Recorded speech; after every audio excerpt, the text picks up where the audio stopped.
Hereafter, Clint Eastwood's latest movie, is perfectly timed with Halloween 2010. Both events dwell on the sensational notion of communication with the dead. In the video you are now watching, we will examine this subject in detail from the testimony of a dead woman. More than a century ago, Ellen Gould White described our day with prophetic foresight. Her book, The Great Controversy, contains more relevant commentary on Hollywood's necrophilia than any writer today. I read now from chapter 34, quote, "The doctrine of man's consciousness in death, especially the belief that the spirits of the dead return to minister to the living, has prepared the way for modern spiritualism. If the dead are admitted into the presence of God and holy angels, and privileged with knowledge far exceeding what they before possessed, why should they not return to the earth to enlighten and instruct the living? If, as taught by popular theologians, spirits of the dead are hovering about their friends on earth, why should they not be permitted to communicate with them, to warn them against evil, or to comfort them in sorrow? How can those who believe in man's consciousness in death reject what comes to them as divine light communicated by glorified saints? Here is a channel regarded as sacred through which Satan works for the accomplishment of his purposes. The fallen angels who do his bidding appear as messengers from the spirit world.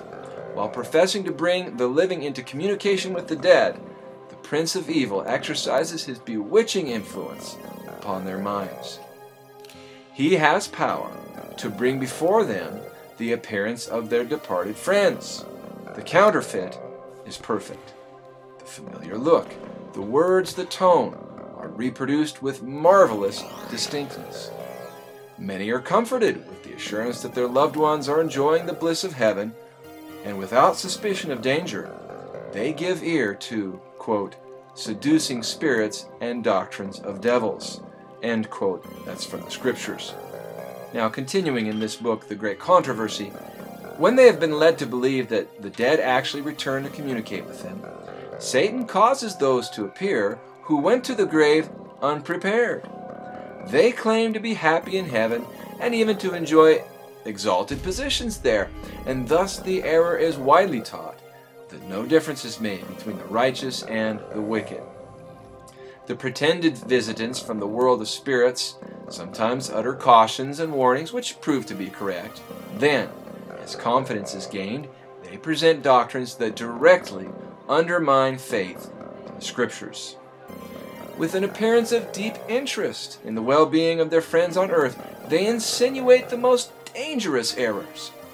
The fact that they state some truths and are able at times to foretell future events gives to their statements an appearance of reliability, and their false teachings are accepted by multitudes as readily and believed as implicitly as if they were the most sacred truths of the Bible.